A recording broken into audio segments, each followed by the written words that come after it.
nivelamento, a gente vai estar estudando sobre o sistema cardiovascular.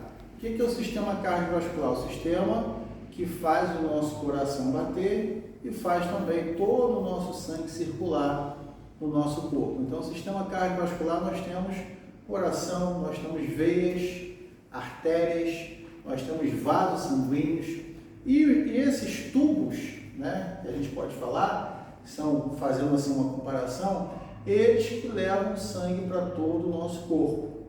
O nosso coração, ele tem uma frequência cardíaca. Que frequência cardíaca seria essa, considerada dentro do normal? A nossa frequência cardíaca, ela seria dentro de 60 a 100 BPM, tá? Ou seja, 60 a 100 batimentos cardíacos por minuto. BPM, batimento, P por minuto. Esse batimento é uma referência nacional. Ah, mas aí você vai falar, passou de 100, está doente? Claro que não. Você vem andando, veio de ônibus, desceu, correu pra caramba para poder chegar na hora certa. Seu coração pode estar a mais de 100, porque você fez um esforço, correu, pulou, vai passar muito mais de 100, porque o seu coração tem atividade, né? Você pega um jogador de futebol, poxa, o cara está quase infartando para poder dar tudo ali no campo, ali, principalmente na Copa do Mundo. Mas o fato é que tem essas variáveis. Você em repouso, sentado aí na sala da sua casa ou aqui, você está entre 60 a 100 batimentos por minuto. A não ser que você tenha tomado aí uma cafeína, né, muito forte, agitada, e você senta aí e você de repente vai ver que seu coração está muito agitado ainda. Mas vamos lá.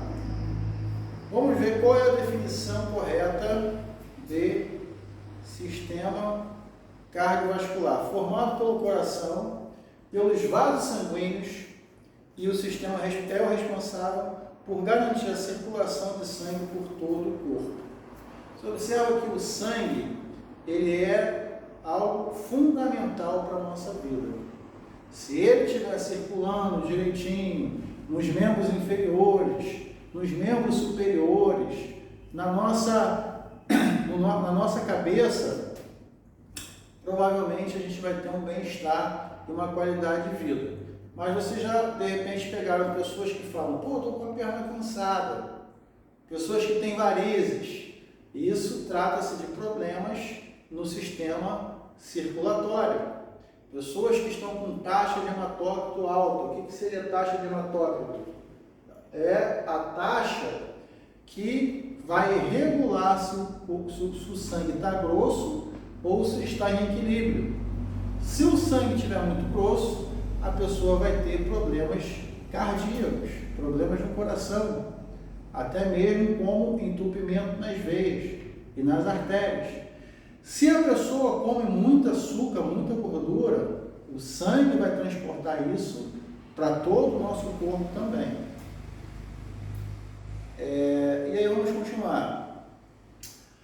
O sistema cardiovascular, também chamado de sistema circulatório, é o sistema responsável por garantir o transporte do sangue pelo corpo, permitindo dessa forma que nossas células recebam, por exemplo, nutriente e oxigênio. Então, o nosso sangue, ele sempre vai transportar oxigênio e nutrientes. Se você está sentado, levanta rápido, o que vai acontecer? Pode ser que você fique um pouquinho tonto. Isso pode ser falta de oxigenação. Tá? Nutrientes, se uma pessoa se alimenta mal, a pessoa pode ter sensação de fraqueza, sensação de desmaio. São sensações que são geradas pela falta de nutrientes. E o sangue também, por ele, dá para identificar se a pessoa está doente. É pelo sangue que é feito diversos tipos de exames, para saber se tem bactérias, vírus, para saber se tem alguma doença, colesterol alto, as taxas de gorduras, taxa de hematócrito. Então, o sangue da pessoa diz sobre a saúde da pessoa. tá?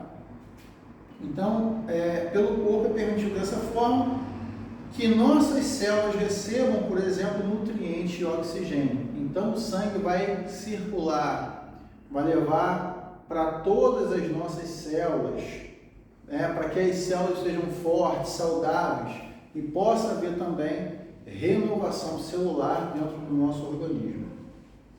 Componentes do sistema cardiovascular. Quais são os componentes? Nós temos o coração, tá? O coração, gente, ele não é nesse formato assim, olha, que a gente está acostumado a ver aí nos filmes, né? Ó, não é assim, essa coisa romântica. E as pessoas falam assim, representam também, o coração é símbolo de emoção, de amor, de sentimento. Agora a gente tem visto isso aí na Copa do Mundo, todo mundo na hora de cantar o hino nacional dos seus países, eles colocam ali a mão no coração, representando o quê? Uma emoção, né? O amor à pátria se manifesta com esse gesto, do jogador estar traduzindo esse gesto, esse sentimento, colocando as mãos no coração, tá? Então, olha, o coração é o órgão responsável por garantir o bombeamento do sangue. E aí, se ele estiver bem, saudável, ele vai fazer esse bombeamento de forma saudável. Agora, se ele tiver uma insuficiência cardíaca, o coração estiver grande, certo? Ou com alguma doença, ele não vai conseguir fazer o sangue circular como deveria no corpo. Vasos sanguíneos são tubos por onde o sangue passa. Os três principais tipos de vasos sanguíneos são artérias, veias e capilares. Artérias geralmente têm um fluxo de sangue mais forte do que as veias. As veias, elas passam muito sangue, mas elas têm pequenas válvulas reguladoras, tá? Pequenas válvulas reguladoras nelas. Então, quando há, por exemplo, um corte, um ferimento em uma veia, como a veia radial, o sangue ele vai espirrar no compasso do batimento do coração. Ele vai espirrar.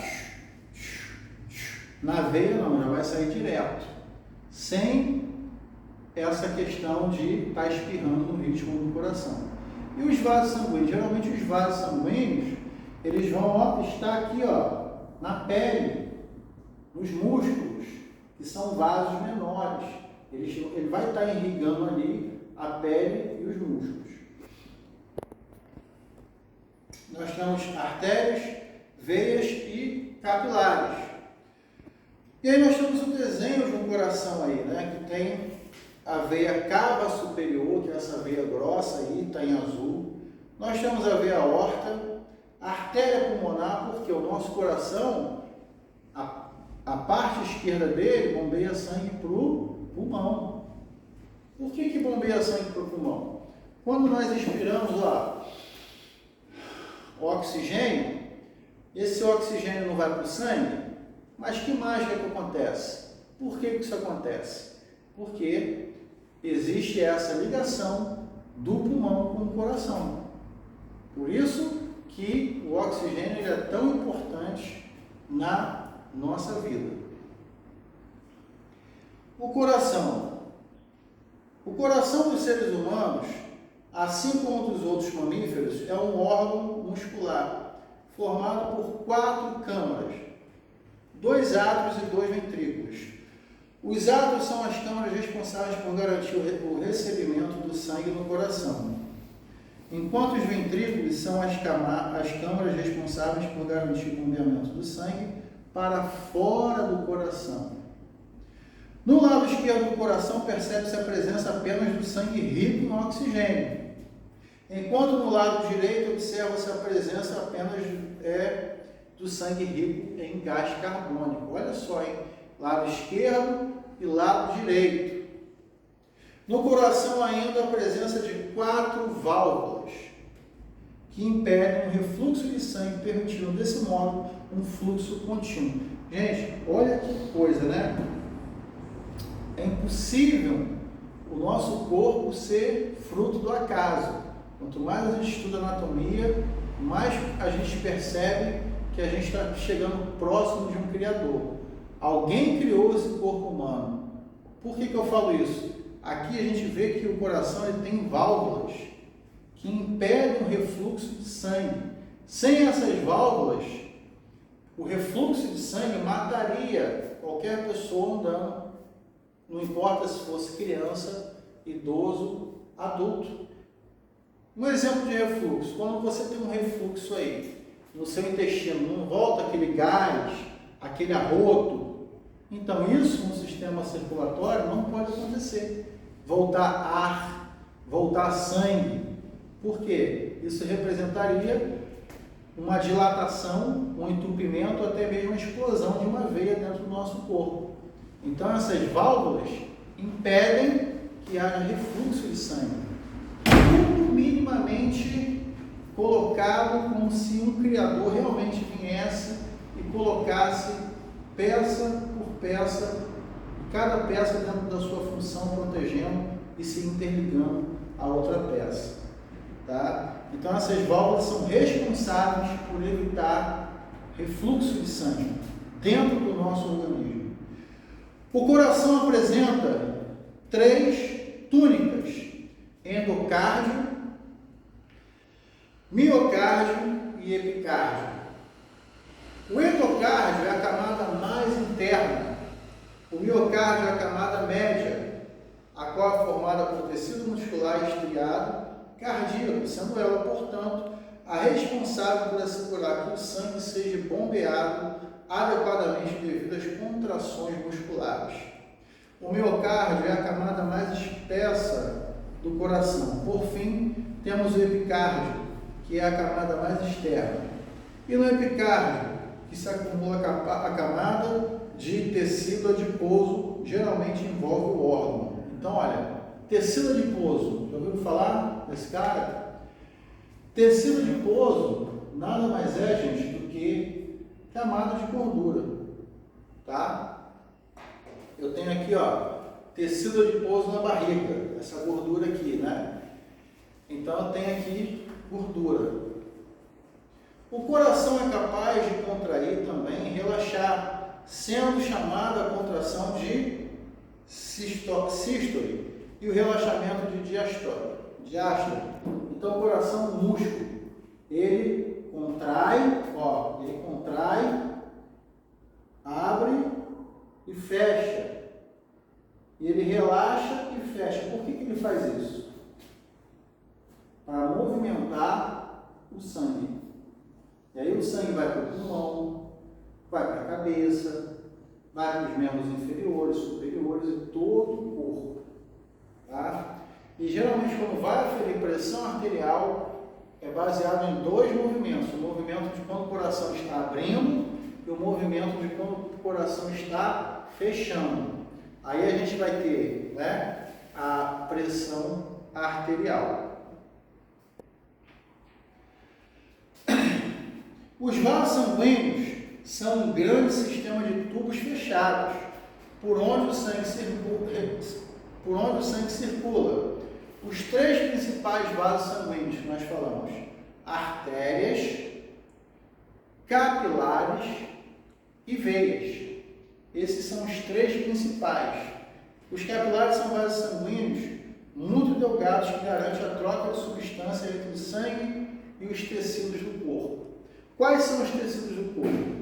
A pele, os órgãos também possuem seus tecidos. Então, eles entram, os capilares são micros tubos pequenininhos, que eles vão entrando ali nos tecidos, tecidos da pele, tecidos também, nos próprios olhos também, né? Nos tecidos dos órgãos. Eles vão de forma minuciosa ali, transportando sangue, nutrientes e oxigenação para os tecidos do corpo.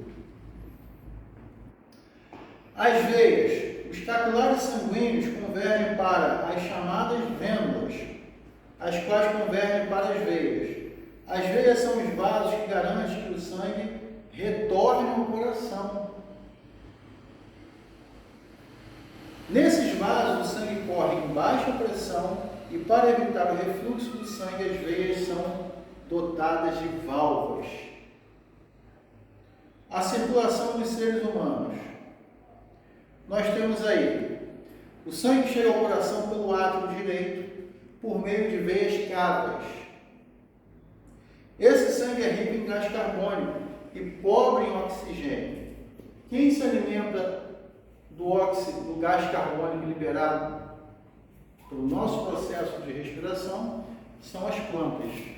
Então, olha, nós precisamos do oxigênio. As plantas não precisam do oxigênio, elas precisam do nosso gás carbônico. Olha que interessante. Se todo mundo precisasse de oxigênio, como que ia ser? Mas as plantas produzem oxigênio para a gente, né? Por isso que se fala aí que a Amazônia é o coração do mundo, né? Assim, durante muito tempo acreditou, mas isso aí na verdade é uma metáfora, porque vem uma grande quantidade, na verdade, de oxigênio das plantas do mar. É claro que a Amazônia ela é maior do que muitos países da Europa, gigantesca a extensão dela, mas uma boa parte do oxigênio ele vem das algas marinhas, das plantas aquáticas, vem das plantas terrestres, mas vem também das plantas aquáticas.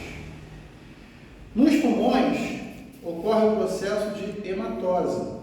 O sangue, até então rico em gás carbônico, recebe o oxigênio proveniente da respiração pulmonar. O sangue rico em oxigênio volta ao coração via veias pulmonares. Chegando a esse órgão pelo átrio esquerdo, do átrio ele segue para o ventrículo esquerdo. Do ventrículo esquerdo, o sangue segue para o corpo, saindo do coração pela artéria aorta. O sangue então segue para vários órgãos, e aí o sangue vai para o cérebro, vai para o sistema circulatório, o sangue vai para o sistema digestivo, o sangue vai para o sistema osteomuscular, porque dentro dos ossos também tem sangue. Sabia disso? Que dentro dos ossos tem sangue? Não é só a galinha lá que a gente, na hora que a gente está mordendo, que tem sangue, né? Mas se for uma galinha dessa, se for galinha caipira, é difícil. Você quebra o dente, eu quero ver você quebrar. Uma vez eu fui lá em Botafogo, lá no segundo distrito, bem lá para dentro. E lá eles fazem muita galinha caipira com batata. Aí tinha uma cara, eu comi, quase quebrou o dente. Estou tão acostumado a pegar essas galinhas fracas assim de mercado, frango, né? Eles dão um suplemento para a galinha. Cara, que doideira. Até o ovo caipira ele é mais forte, né? Eu como muito ovo, eu como frito 6 ovos de manhã, 4, 5, sempre, né? Eu estou pedalando também, vou para Búzios, vou para Arraial. E aí acaba que você tem que ter bastante energia. Circulação sistêmica ou grande circulação. Diz respeito ao circuito que o sangue faz partindo do coração em direção a vários tecidos do corpo e depois retornando a esse órgão. Ao chegar ao pulmão, o sangue é impulsionado para o corpo. Nos capilares são feitas trocas gasosas e o sangue, agora rico em gás carbônico e pobre em oxigênio, retorna ao coração. Circulação pulmonar ou pequena circulação, ou seja, uma circulação específica no pulmão. Tá? Diz respeito ao circuito realizado pelo sangue do coração aos pulmões e ao seu retorno ao coração. Então ele vai para o pulmão, traça o seu caminho, retorna para o coração. Então nós temos 2 circuitos. Um circuito do sangue saindo do coração, circulando todo o corpo, irrigando os órgãos, a pele, os tecidos, e temos um outro circuito menor, que é da outra parte do coração. O sangue saindo do coração, passando pelo pulmão e voltando novamente para dentro do coração. São 2 circuitos. Circulação sistêmica. O que seria a circulação sistêmica? o sangue circulando no corpo. E circulação pequena, quando falar em circulação pequena, está se referindo à circulação pulmonar, apenas o caminho coração e pulmão. Então, gente, olha, tem aí essa explicação, assistam, reassistam, né, esse vídeo, e eu vou estar colocando atividade para vocês agora, tá? Você pode dar um stop aí. Show.